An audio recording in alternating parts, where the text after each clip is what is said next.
Hey everyone, get ready to master Void Cascade. We're diving into a killer community guide that's going to turn you into an arcane farming machine, even on Steel Path. Oh yeah, this mission's got it all. Strategic combat, resource management, even a bit of a puzzle element with those Exalizer spawns. It's a real test of Warframe mastery. And that's exactly why we're here. We're breaking down this guide to give you the edge, whether you're a seasoned vet or just starting out. And believe me, this guide doesn't hold back. It's packed with tips and tricks you won't find anywhere else. Okay, so before we get into the nitty-gritty, let's set the stage. What's the core loop of Void Cascade? What are we actually doing in this mission? Imagine you're trying to tip a giant balance scale in your favor. That's the cascade meter. Your goal is to purge these corrupted things called Exalizers to tip the scale your way.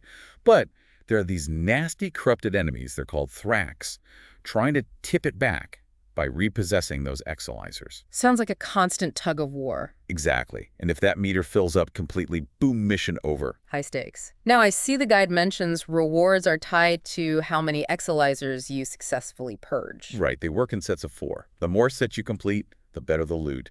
And trust me, you're going to want that loot because that's where those rare arcanes drop. Arcanes, the super-powered mods that can make your warframes and operators seriously OP. No wonder people are grinding this mission. It's the best place to farm them. And this guide is your roadmap to maximizing those arcane drops. Okay, so we're purging Exalizers, fighting off Thrax, trying to keep that cascade meter in check. Sounds intense. The guide lays out 3 main priorities to stay focused. It's all about prioritizing effectively. First and foremost, you have to manage those Exalizers. Purge them as quickly as possible, and then defend them like your life depends on it. Because it kind of does. Right, full meter equals mission failure. Yeah. So Exalizer management is priority number 1. What comes next? Thrax extermination.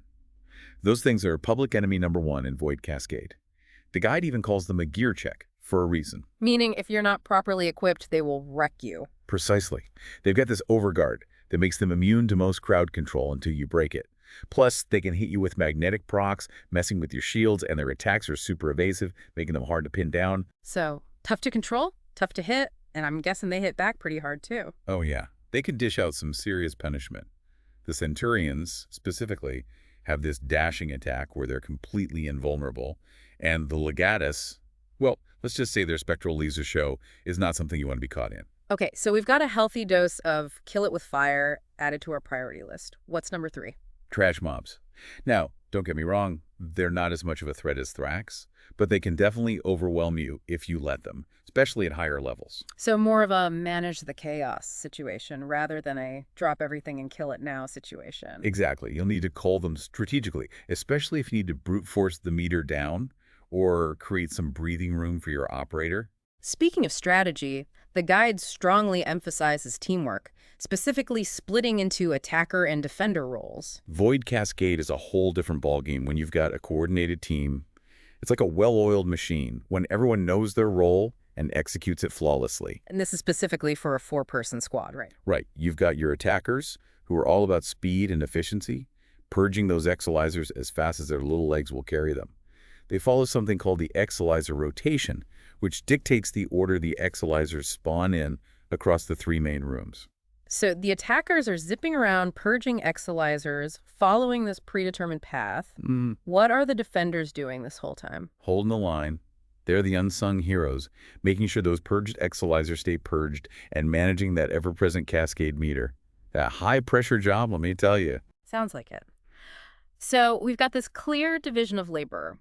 Attackers attack, defenders defend, but they have to work together seamlessly for this to really work. Absolutely. It's all about trust and communication.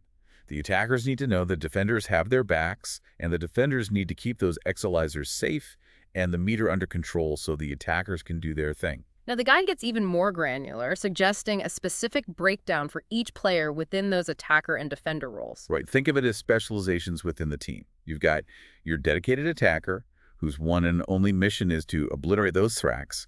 Then you have the flexible attacker, who primarily focuses on crowd control and trash mob clear, but can also assist with Thrax if needed. Okay, so one laser-focused Thrax killer and one more adaptable attacker. What about the defenders? Same idea.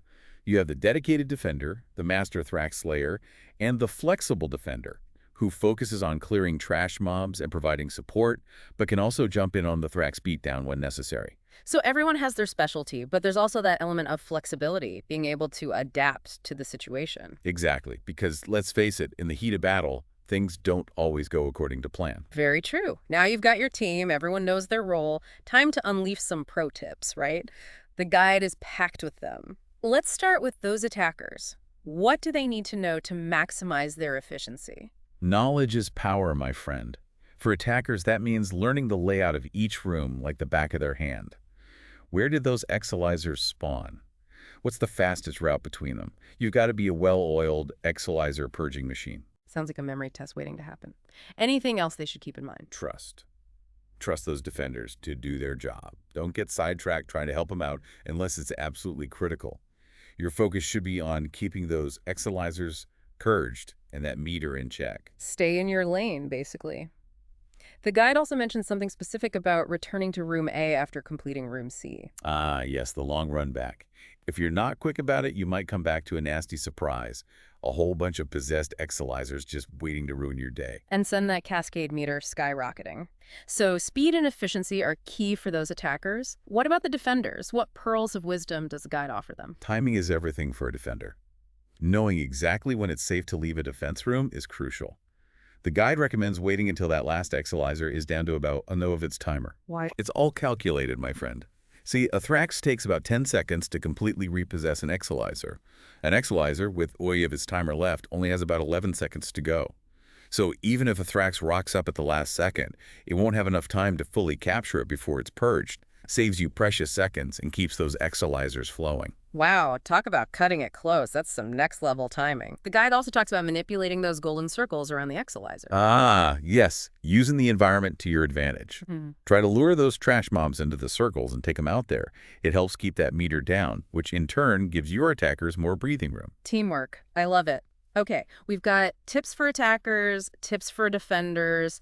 Any general advice that applies to everyone, regardless of their role? Absolutely. Yeah. No matter what your role is, treat those exilizers like your own little babies. Even if you're knee-deep in trash mobs, if you see a group of possessed exilizers with no one purging them, drop what you're doing and purge one. So don't be afraid to take initiative, even if it's outside your designated role. What else? Revives. Be smart about them. Obviously, reviving a teammate can be a game changer, but try to avoid using your own revive unless it's an absolute emergency. Void Cascade can be brutal, especially at higher levels, and there's always the chance you'll need that revive to fix yourself if you get hit with a bug. You're talking about that dreaded moonwalking glitch, aren't you? One and only. It's Yeah. real pain. Your Warframe or operator gets stuck in this weird sliding animation, and you can't do anything. Usually, dying and reviving is the only way to fix it. So, always be prepared for the worst-case scenario. Any other nuggets of wisdom for us? One of the biggest takeaways, especially for newer players, is to prioritize survival. The longer you stay alive, the more valuable you are to your team. Even if you're not the one racking up the most kills, simply staying alive and contributing consistently makes a huge difference. It's about being a reliable presence on the battlefield, not necessarily the flashiest. Exactly. Focus on staying alive, learning the ropes, and contributing where you can. As you gain experience and upgrade your gear, you'll naturally become more effective. So learn the ropes, stay alive, revive when you can, and always be on the lookout for those exilizers. Now, let's circle back to those Thrax for a minute, because the guide dedicates a whole section to taking them down. It treats it like a boss fight, almost. And it kind of is a boss fight, in a way. Like we said before, Thrax are a gear check. If you're not running the right setup, they'll make you regret it. The guide specifically mentions that they become a real nightmare once you push past 65 exilizers. That's when the enemy levels hit 1,000 and things get real serious. Your usual tactics might not cut it at that point. Okay, so let's break it down. First, the basics. What makes Thrax such a pain to deal with? Well, we've already touched on their overguard magnetic procs and their annoyingly evasive attacks. But what really sets them apart is their two forms. The physical form, which you can damage with your regular weapons, and the spectral form, which is only vulnerable to void damage from your operator's amp. Ah, the classic Warframe bait and switch. Two forms, two different approaches. Walk us through some general tips for dealing with each form. For the physical form, it's all about bringing the pain with strong, single-target weapons. Armor Strip is your best friend here, unless you're using something that bypasses armor entirely. And because their overguard gets absolutely ridiculous at higher levels, magnetic damage is your best bet for softening them up quickly. So strip that armor, hit them with magnetic, then go in for the kill. What about the spectral form? What's the key to taking those down quickly? In a word, headshots. The more headshots you can land on a spectral form with your amp, the faster it goes down. The guide also emphasizes that your operator is pretty vulnerable during this phase, so you need to make those shots count. Yeah, I was just about to say, operators aren't exactly known for their tankiness. Exactly. And they can't use void mode while firing their amp, so it's all about quick, precise bursts of damage. Get in, land those headshots, and get out before things get too spicy. So, for the physical form, we're stripping armor, hitting them with magnetic damage. Are there any specific damage types that work particularly well against Thrax in general? They're weak to void, which makes sense, but they don't have any specific resistances to worry about. Interestingly, even though their overguard makes them immune to most crowd control, you can still stack up to 4 cold procs on them to slow them down. So we can't completely shut down their movement, but we can make them move in slow-mo. Precisely. And if those invulnerable attacks are proving to be too much of a headache, you can always hit them with silence to disable their abilities for a short time. The good old-fashioned "you can't hit me if you can't move" strategy. Now for the spectral form, the guide specifically calls out Madurai as the go-to focus school for maximum damage output. Right, and there's a very important reason for that. Viral procs no longer carry over from the physical form to the spectral form. That was a change DE made a while back. So Madurai's damage buffs, specifically for void damage, are significantly better than what the other focus schools offer in this scenario. So Madurai's our best friend if you want to melt those spectral forms quickly. Now, beyond those general tips, the guide really dives into the weeds with optimized strategies for Thrax killing, even listing specific weapons that are community favorites. It's like we're about to be inducted into a secret society of Thrax slayers. Consider this your crash course. We're about to equip you with the knowledge you need to take on even the highest level Thrax with confidence. Okay, hit me with those weapon recommendations. What are the community favorites for bringing down the hammer on those Thrax? The Latum is a solid choice, even for newer players, especially when paired with Zeta's Whisper. Then you've got the Dual Toxicist, known for its high damage output and versatility. And of course, we can't forget about the classic Furus. Don't let its simplicity fool you. It can stack an insane amount of heat damage incredibly fast. Okay, so we've got some solid ranged options covered. What about those Tenno who prefer to get up close and personal? Any melee recommendations? Melee enthusiasts rejoice. You can achieve some truly devastating results with 12x combo-heavy attacks. There are some specific mods and mechanics you can exploit to maximize your damage output. And then there are the Exodia Contagion Zaws, but those are more for advanced players who really like to min-max their builds and stack a ton of buffs for insane damage. From beginner-friendly to hardcore min-maxing, there's something for everyone. Now, beyond the weapons themselves, are there any general tips for maximizing damage against Thrax? Absolutely. For the physical form, it's all about exploiting their weaknesses. They're vulnerable to void damage, so bust out your best void-based weapons and abilities. And remember those cold procs we talked about? Those can be a lifesaver, literally, by slowing down those Thrax and making it easier to land headshots. Control the fight, then go for the kill. I like it. Now, for those spectral forms, we already talked about headshots being crucial for maximizing amp damage. Does the guide offer any specific tips for Madurai users? It does. If you're running Madurai, there's a super effective technique involving Void Sling and Contamination Wave. Right after the Spectral Thrax finishes its transition animation, Void Sling towards it, then quickly cast Contamination Wave 3 times in a row. Okay, I'm intrigued. What does that do exactly? It's a triple whammy. First, it primes the Thrax with Void, making it extra vulnerable to your amp. Second, it triggers the Eternal Eradicate Arcane, if you have it equipped, for even more damage. And finally, it depletes your energy enough to proc Eternal Onslaught, which further boosts your damage output. Wow, talk about maximizing your damage in a few seconds. That's some next-level Madurai mastery right there. It's all about timing and synergy. Now, the guide also mentions Void Strike as a powerful option, but it has a pretty lengthy cooldown, so you can't always rely on it being up when you need it. exactly, you're going to encounter plenty of Spectrals when Void Strike is on cooldown, so mastering that Contamination Wave technique is essential. Got it. Practice makes perfect. Now, while we're busy battling those spectral Thrax as operators, our Warframes are just kind of chilling out, waiting for us to come back. Anything we need to keep in mind about our parked Warframes? Ah, yes. The importance of parking etiquette. The guide reminds us that certain Warframe abilities can actually leave your Warframe vulnerable to damage, even when they're parked. You mean like those abilities that are constantly active or have a long duration? Exactly. Channel abilities and some duration-based abilities will make your Warframe take a percentage of incoming damage, even when you're in operator mode. So if you're not careful, you might get yanked back to your Warframe only to find it on the verge of death. It's definitely something to be mindful of when choosing your Warframe and abilities for Void Cascade. Now, speaking of operators, let's talk about those amps, because they're our primary weapon against those pesky spectral thrax. Time to get amped up. The guide provides a really in-depth breakdown of amps, even including a chart that compares damage output for different focus schools. It's a lot to unpack, but don't worry, we'll hit the key points. Before we dive into the specifics, it's helpful to understand the basic anatomy of an amp.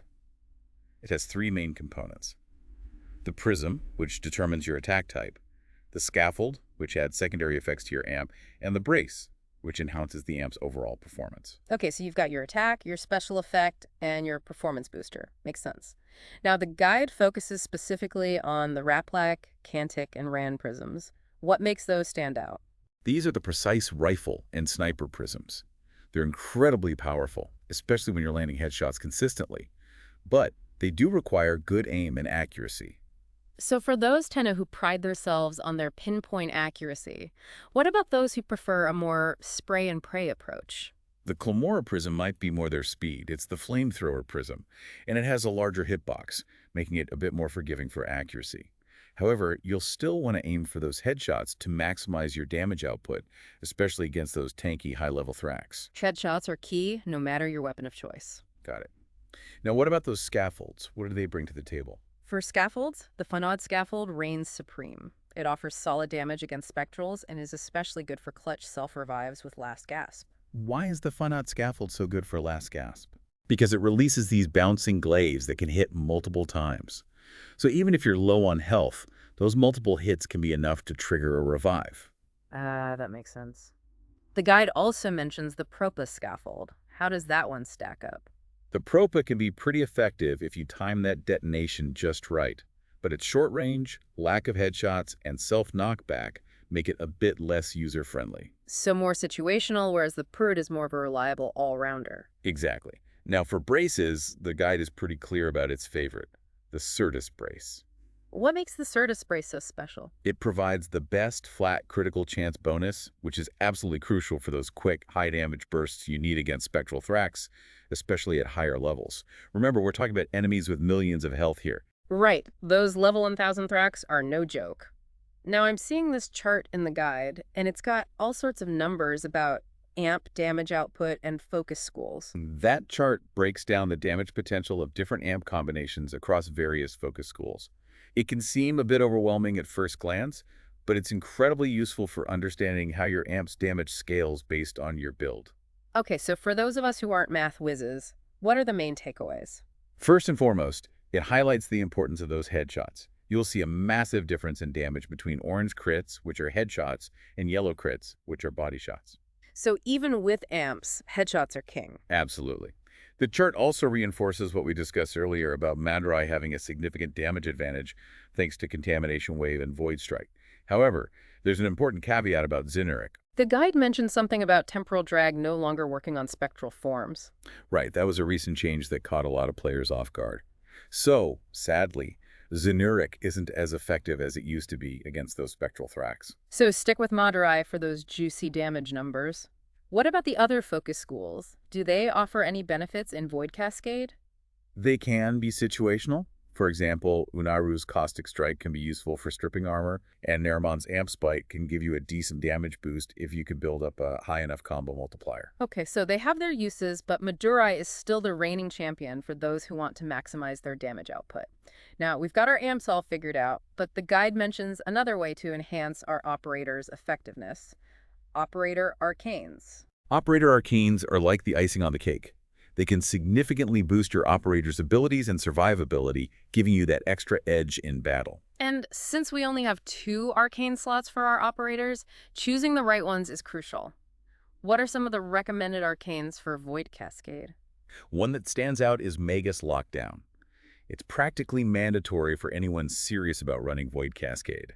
It provides invaluable crowd control, which is a godsend when you're facing down those spectral thrax and don't want to get swarmed by trash mobs. Plus, it's amazing for quickly locking down those pesky acolytes. Which we need for those sweet, sweet galvanized mods. Exactly. Another top contender is Emergent Savior. It's a literal lifesaver, giving your operator a second chance when things go south. So, crowd control and survivability. What other arcanes are worth considering? Magus Cloud is a great choice. It widens your Void Sling radius, making it easier to clear those Void tiers on possessed Exilizers and group up enemies. Just be mindful of how it interacts with Eternal Onslaught if you're relying on Void Slinging through enemies to replenish your energy. Right, gotta balance those buffs. Exactly. Another arcane worth mentioning is Magus Anomaly. It can be incredibly useful for grouping enemies together, especially if you're running a melee-focused build. So another great option for those who like to get up close and personal, what about Emergence Dissipate? Emergence Dissipate can be helpful for energy replenishment, but it does require a bit of finesse to use effectively. You need to time it just right to maximize its benefits. So more for experienced players who are comfortable with its nuances. Exactly. And then there's Magus Melt, which adds heat damage to your amp. Now this one's a bit more situational. Because heat damage only affects the physical form of the Thrax, right? Right. It's not going to do much against the spectral form. However, it can be helpful for last gasp and for damaging the central part of an Exilizer after you've cleared the Void tiers. So more of a niche choice. The guide also mentions Warframe healing arcanes, but They're not as useful at higher enemy levels. Once you start pushing those level 1000 enemies, your Warframe survivability depends more on damage mitigation, strategic ability usage, and just not getting hit in the first place. right, you can't just rely on raw healing to keep you alive at those levels. You need to avoid taking damage altogether, which brings us to our next topic, dealing with those pesky trash mobs. Ah, yes. The bane of every Void Cascade runner's existence. The guide seems surprisingly relaxed about this aspect of the mission. And there's a good reason for that. If you're playing with a coordinated team and your teammates are handling those Thrax like the pros they are, you have a lot more freedom when it comes to dealing with trash mobs. So use whatever weapons and abilities you enjoy the most, as long as they get the job done. Pretty much. However, there are still some general tips for maximizing your effectiveness against both Grinier and Corpus enemies. Let's break it down by faction. What works best against those Granier goons? Viral and Bleed procs are always a good choice against Grinier, especially if you can boost them with damage multipliers. Armor Strip is also crucial, considering how much armor those Grinier like to wear. And of course, crowd control is always your friend, as long as you don't accidentally fling those enemies too far away from those golden Exilizer circles. So melt their armor, slow them down, and keep them grouped up for maximum efficiency. Got it. What about those pesky Corpus? Any particular weaknesses we can exploit? Pure toxin damage is your best bet against Corpus. It completely bypasses their shields, so you can go straight for their health. And it's always a good idea to bring some nullifier countermeasures, either a weapon with a rapid fire rate or a specialized mod, like neutralizing justice for your miter. Toxin for the shields, nullifier countermeasures for those packy bubbles. The guide also has some interesting points about the different weapon types each faction uses. Right. Granier rely heavily on hit scan weapons, which means their accuracy is no joke. It makes shield gating a bit trickier, so you'll need to stay on your toes. Corpus, on the other hand, tend to favor projectile and beam weapons, which are a bit easier to dodge, giving you a bit more breathing room. So stay mobile against those Granier, but you might have a slightly easier time dodging those Corpus projectiles. Exactly. And remember, those enemy levels scale as you progress through the mission, so what works well at lower levels might not be as effective later on. Which brings us to our next topic. Warframe recommendations for those brave enough to push beyond level 1000 enemies. When those enemy levels start hitting 4 digits, you need a Warframe that can handle the heat. Survivability and damage output become absolutely paramount. So what are the key factors to consider when choosing a Warframe for those higher level runs? The guide outlines 3 main things: accessibility, survivability, and damage output. Okay, break those down for me. What exactly does accessibility mean in this context? It refers to how easy a Warframe is to pick up and play, especially for newer players, and how well their abilities synergize with the specific objectives of Void Cascade. So some Warframes might be more intuitive and effective than others when it comes to purging those Exilizers, defending them, and dealing with those high-level enemies. Exactly. And because these runs can go on for hours, especially if you're in an organized group, you'll want to choose a Warframe that you enjoy playing for extended periods. Makes sense. Gotta keep things engaging. Now, what about survivability? What are our options for staying alive in the face of overwhelming enemy firepower? At those higher levels, stealth, damage mitigation, and active shield gating become your best friends. Crowd control can also play a significant role in keeping those hordes at bay and preventing yourself from getting overwhelmed. So a good mix of defensive and offensive strategies. Now, for damage output, we already talked about those high-level enemies being ridiculously tanky. Right, which is why Warframes with abilities that scale well or deal true damage become incredibly valuable. They can cut through those high-level enemies much more efficiently than Warframes that rely on stacking status effects or landing consistent headshots. Efficiency is key when you're up against enemies with millions of health. The guide provides a list of recommended warframes that excel in these areas. Let's go through them one by one. First up, we have the classic Ash and its prime variant. Ash is a perennial favorite for Void Cascade, especially for those who prefer a stealthy approach. Its smokescreen ability offers excellent survivability, and its Seeking Shuriken augment provides innate armor stripping. So, stealth and armor strip in one convenient package. What's not to love? Next on the list is Octavia and its prime variant. Octavia is a fantastic all-rounder for Void Cascade. It offers stealth, easy damage output with its mallet ability, and excellent survivability with its metronome ability. Stealth, damage, survivability. Octavia really does have it all. What about Revenant and its prime variant? Revenant is all about damage mitigation with its Mesmer skin ability. It can even reflect damage back at enemies, making it a great choice for those who prefer a more defensive playstyle. So a tanky option with some offensive capabilities. I like it. Next up is Trinity and its prime variant. Trinity is a true damage powerhouse thanks to its energy vampire ability. It also synergizes well with shield gating strategies, making it a great choice for those who like to play strategically and support their team. True damage. Those high-level Thrax won't know what hit them. Now, what about Zaku? Any prime variant yet? Not yet, but Zaku is a formidable choice nonetheless. It brings true damage to the table with Grasp of Loke, has innate armor strip with Gaze, and even offers some crowd control options with Accuse. So another solid choice for those who want to melt faces with true damage. Last, but certainly not least, we have Zephyr and its prime variant. Zephyr is all about damage prevention with its Turbulence ability, which creates a protective wind barrier around you. It also offers some crowd control with its Airburst and Tornado abilities. So a mobile and defensive powerhouse. Now, the guide emphasizes that you can play any Warframe you want in Void Cascade, but these are the ones that are generally considered the most effective for those high-level runs. It's all about finding what works best for you and your playstyle. The guide even provides a link to a separate Warframe build guide for those who want to explore more detailed setups. Excellent. Always good to have more resources. Now, we've talked a lot about teamwork and coordinated groups, but what about those Tenno who prefer to go solo? Can you even run Void Cascade solo? Absolutely. It's a completely different beast, but it's definitely possible.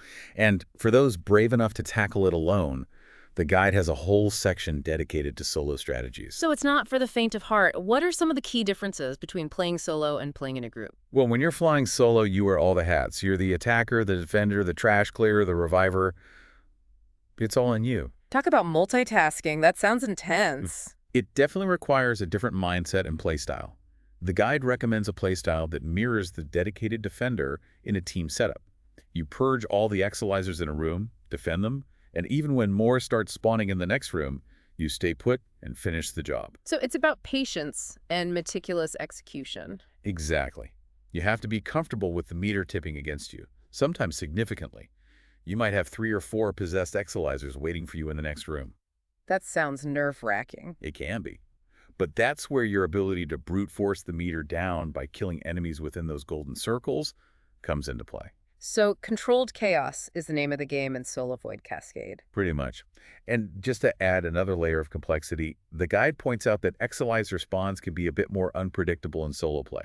Meaning that exilizer rotation we talked about earlier might not always be as reliable. Exactly. They can spawn in a less predictable order, making it trickier to maintain a smooth flow. And the guide actually gives a specific example of this, using room names and spawn numbers. It's a great illustration of how those spawns can get out of whack and how you can strategically manipulate the rotation by ignoring certain spawns to reset the rotation and create a more manageable order. It's It's pretty neat. So you're saying you can actually nudge the spawns back into a more manageable order. Exactly. It's a bit of an advanced technique, but incredibly useful for solo players. The guide emphasizes that mastering this manipulation takes practice, but it can be a real game changer once you get the hang of it. So another layer of mastery for those hardcore solo players. Beyond the Exilizer rotation, what other challenges are unique to solo play? What do solo players need to be extra careful about? Enemy aggro can be brutal when you're flying solo. See, if your parked Warframe isn't stealthed and has any active abilities running, it becomes a prime target for enemy fire. And if your Warframe goes down, you're pulled out of operator mode, often with barely any health or shields on your Warframe. So a recipe for a quick death if you're not careful. Exactly. And on the flip side, if your Warframe IS stealthed, but you're out of void mode as the operator, all that enemy aggro shifts directly to you. So no matter what, you're a giant bullseye for those enemies. Pretty much. This means you need to be lightning fast and efficient with your operator, especially when you're dealing with void tiers and spectral thrax. There's very little room for error when you're the only line of defense. It's all about maximizing your damage output while minimizing your exposure. Exactly. Yeah. Now, speaking of different ways to run Void Cascade, the guide also covers a variation called Void Cascade Fissures. Have you had a chance to try those yet? I have. They're definitely a unique beast. It's like the mission throws another wrench in your clans. Right. In case purging Exilizers and battling Thrax wasn't enough, Fissures add another layer of complexity by making you balance those objectives with cracking relics for prime parts. And it's not easy. Those Exilizers complete rounds super fast in Fissures, which makes it really tough to collect enough reactant to crack your relics efficiently. It's a constant race against the clock. The guide offers two main approaches to Void Cascade Fissures. The first is to play them casually, focusing on the main objectives and treating any cracked relics as a bonus. So, more of a go-with-the-flow approach. What's the second option? The second option is where things get really interesting. It involves a more coordinated strategy, specifically designed to maximize your cracked relics. Okay, so more rewarding, but also more demanding in terms of coordination and execution. Exactly. In this approach, trash killing becomes much more important because you need to farm as much reactant as possible in a short amount of time. So those trash clearing roles become even more crucial in this strategy. Absolutely. The dedicated attacker still focuses on those Thrax, but the flexible roles really need to bring their A game when it comes to wiping out those trash mobs. And the guide mentions a specific tactic for the dedicated attacker in this optimized Fissure strategy, right? They do. The dedicated attacker actually controls the pacing of the mission by intentionally delaying the purge of the fourth Exilizer in each round. Wait, seriously? They hold back on purpose. They do. It's all about maximizing those reactant drops. Oh. See, by delaying that fourth Exilizer, they give the team more time to farm reactant from the trash mobs that spawn. Ah, that makes sense. So it's a delicate balance between purging those Exilizers and giving your team enough time to gather those sweet reactant drops. Exactly. And crowd control abilities become even more valuable in this strategy because you can group up those corrupted enemies and unleash a world of pain for a massive influx of reactant at the start of each new round. Okay, so coordinated timing and efficient trash clearing are essential for maximizing your rewards in Void Cascade Fissures. Absolutely. It also requires excellent communication and awareness. The defenders need to be on top of those Exilizer timers, leaving the defense room as soon as it's safe to join the attackers in their reactant farming frenzy. It's like a carefully choreographed dance of destruction. But even with the best laid plans, things don't always go smoothly, right? Right. The guide acknowledges that some aspects of the mission are beyond our control, which can sometimes throw a wrench in your reactant gathering plans. Like what? Give me some examples. Well, sometimes you just get unlucky with the room and corridor combinations. Yeah. They might disrupt enemy pathing, making it harder to group them up for those big AoE attacks. And then there's always the chance that those corrupted enemies are just being stingy with their reactant drops. So sometimes you just gotta roll with the punches and hope for the best. Now, for those Tenno who are really dedicated to min-maxing their Void Cascade runs, the guide offers a super detailed loadout example. It's like a blueprint for success. It's a thing of beauty. The guide's author breaks down their personal loadout for solo level cap runs, complete with Warframe, Focus School, AMP, weapons, even specific arcanes and mods. Okay, I'm ready to take notes. Lay it on me. What's the Warframe of choice for this ultimate Void Cascade build? Ash Prime. Its stealth survivability and innate armor strip make it practically tailor-made for solo Void Cascade. And the focus school, don't tell me, Madurai. You know it. Gotta maximize that amp damage, especially at those higher levels. Okay, Madurai it is. What about the amp itself? What's the winning combination? Get ready for this. Raplac Prism for those juicy Spectral Thrax headshots, Played Scaffold for those clutch last gasp revives, and Certus Brace for that sweet, sweet critical chance bonus. Okay, so a well-rounded amp build that offers both damage and survivability. What about weapons? What does this ultimate Void Cascade loadout bring to the party? For the primary weapon, it's the Cedo, primarily for its alternate fire, which is amazing for priming groups of enemies with viral, although it can also be used to prime those Thrax if you need to. The secondary weapon of choice is the Latum, our trusty Thrax killing machine. And for melee? A combination of Glaive Prime for making quick work of those grinier trash mobs, and Serrata for those pesky corpus. So a mix of crowd control, single target damage, and specialized melee weapons for each faction. Love it. Now, the guide doesn't just tell you about this loadout, it shows it to you, right? It does. It includes images of each loadout component, complete with detailed mod setups and stat breakdowns. It's a fantastic visual reference for anyone who wants to see how it all comes together. A picture is worth 1,000 words, as they say. Now, beyond this specific loadout, the guide also encourages readers to check out some linked videos. What can we expect to see in those? Those videos are pure gold for anyone who wants to up their Void Cascade game. They showcase different Warframe and focus school combinations in action, giving you a first-hand look at how experienced players approach the mission. So it's one thing to read about these strategies, but it's a whole other thing to actually see them in action, executed by skilled players. Exactly. You can pick up so much just by observing their movement, how they manage the Cascade meter, how they approach those Thrax encounters. It's like a masterclass in Void Cascade efficiency. Sign me up. Now, before we move on, I have to ask. This guide sounds incredibly comprehensive. It covers everything from basic mechanics to advanced strategies, specific loadouts, even video examples. But no game is perfect, right? Right. What about bugs? Does the guide address any common bugs or issues that players might encounter in Void Cascade? It absolutely does. In fact, there's a whole section dedicated to common bugs, complete with explanations of what causes them and potential workarounds. Because let's be real, as much as we love Warframe, it does have its quirks. That it does. So let's dive into that bug list. What are some of the gremlins we might encounter in the Void Cascade machine? Well, first up, we have the infamous moonwalking bug. You've probably experienced this one at some point. It can affect both your Warframe and your operator. Basically, you get stuck in this weird sliding animation, unable to attack, use abilities, or sometimes even chat. It's like being trapped in a nightmare. What causes this to happen? Ping issues, mainly. It seems to be related to transferring in and out of operator mode. The higher your ping, the more likely you are to encounter this bug. So those with a stable connection might be spared, but for those with less than ideal internet, it's a real possibility. If you do get hit with the dreaded moonwalk, is there any way to fix it? For the operator, it's usually a simple fix. Just toggle void mode on and off and you should be good to go. For Warframes, it's a bit more drastic. You'll likely need to die and revive yourself to reset your character model. So a forced respawn to exorcise those moonwalking demons. What's next on the bug list? Exilizer delays. This is where the countdown timer for an Exilizer finishes, the game even announces its arrival, but nothing happens. You're just left hanging, waiting for an Exilizer that never appears. That sounds frustrating. Does the timer eventually restart, or are you just stuck in limbo? It varies. Sometimes the timer restarts, and sometimes it just disappears completely. The good news is that this delay doesn't mess up the Exilizer rotation. The next Exilizer to spawn will still be the one you're expecting. Just takes a little longer than usual. Okay, so a minor inconvenience, but not a game breaker. Any theories on what causes these delays? The guide's author speculates that it might be tied to the reward rotation, which occurs every 4 Exilizers.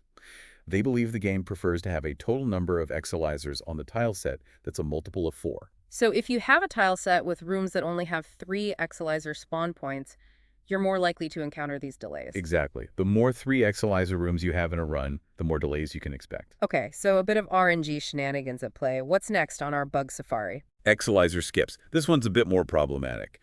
This is where an expected Exilizer just doesn't spawn, and the rotation jumps ahead to a later spawn.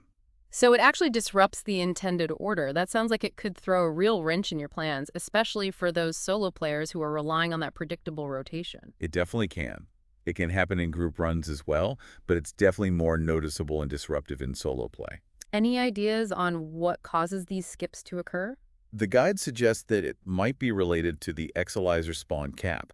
There's a limit to how many Exilizers can be active on the tile set at any given time, regardless of whether they're possessed or purged. So if a game tries to spawn an Exilizer, but it hits that cap, it just skips Yeah. it altogether? Exactly. It's like the game is saying, sorry, no more room at the inn. There's also speculation that there might be a hidden timer that controls how quickly Exilizers are allowed to spawn, which could further complicate things. So, a perfect storm of factors that can lead to these unpredictable skips. Right, and to make matters even more interesting, in solo play, some players have reported that entire rooms can be skipped in the rotation until they've purged a certain number of Exilizers. Okay, so still a bit of a mystery, but definitely something to be aware of, especially for those solo runners.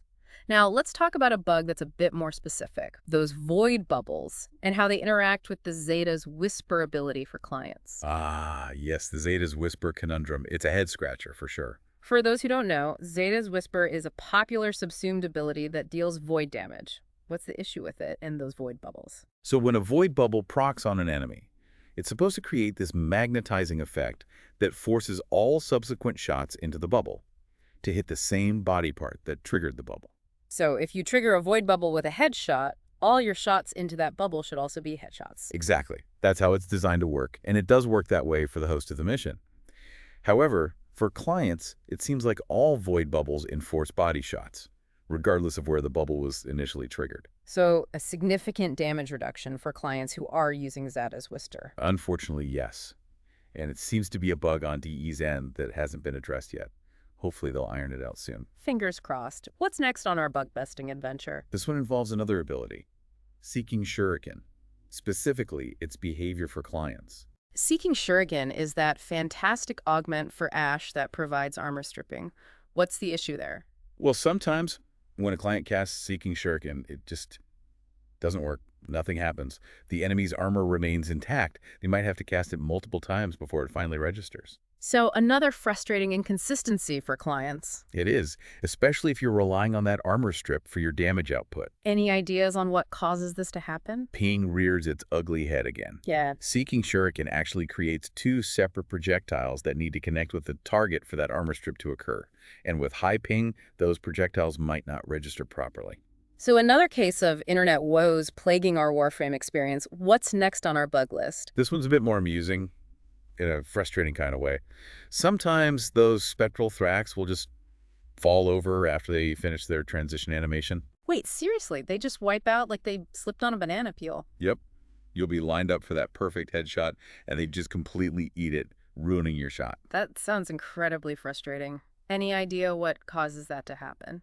Ping, again, it seems. And once again, it seems to primarily affect clients. Okay, so a recurring theme here. A stable internet connection can make or break your Void Cascade experience. It's definitely a good idea to prioritize a low ping if you want the smoothest experience. Another bug that can crop up for clients is the lack of damage numbers when shooting a spectral form with your amp. So you're firing away, but you have no idea if you're actually hitting anything. Exactly. You can usually see their health bar depleting, so you know you're doing something. But it's possible that critical hits aren't registering properly, which can be incredibly frustrating. Again, likely due to ping issues. Most likely. And last but certainly not least, we have a bug that seems to specifically plague fissure missions, making some Exilizers impossible to purge. Now that sounds like a serious problem. What happens exactly? You're going through the motions. You clear those void tiers, ready to deliver the final blow to the central part of the Exilizer, and nothing happens. It becomes completely immune to damage, preventing you from purging it. So you're stuck with a permanently possessed Exilizer. Talk about a buzzkill. Any idea what triggers this bug to rear its ugly head? It seems to occur when you start purging an Exilizer during that relic crack countdown timer. If you don't manage to completely purge it before the countdown finishes and you have to select your relic reward, the Exilizer gets stuck in this bugged state. Okay, so a word of advice to all tenor-running Void Cascade fishers. Don't get greedy with those Exilizers during that countdown. Wait until you've secured your relic reward, then go to town on those Exilizers. Exactly. Better safe than sorry. Now, bugs aside, There's another section in this guide that I think is absolutely brilliant, especially for anyone who wants to really master the ins and outs of Void Cascade, the Exelizer spawn rooms. Ah, yes.